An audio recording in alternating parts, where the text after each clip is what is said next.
Alloh subhanahu va taoloning man qilgan narsalaridan tiyilib turish ham xuddi shunday buyuk sabr talab qiladi. Chunki man qilingan narsalarni ko'pini havoyi nafs istaydi. Shayton targ'ib qiladi. Undan o'zini tiyib turish bu buyuk sabr bilangina yuzaga chiqadi xolos.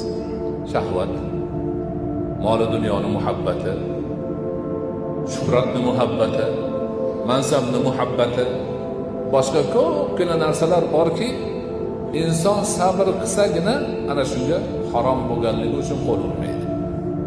Ana shuning uchun nafsini tiyganlar, gunohdan saqlaganlar Alloh taoloni Qur'oni Karimida ko'p va'dalarga sodiq.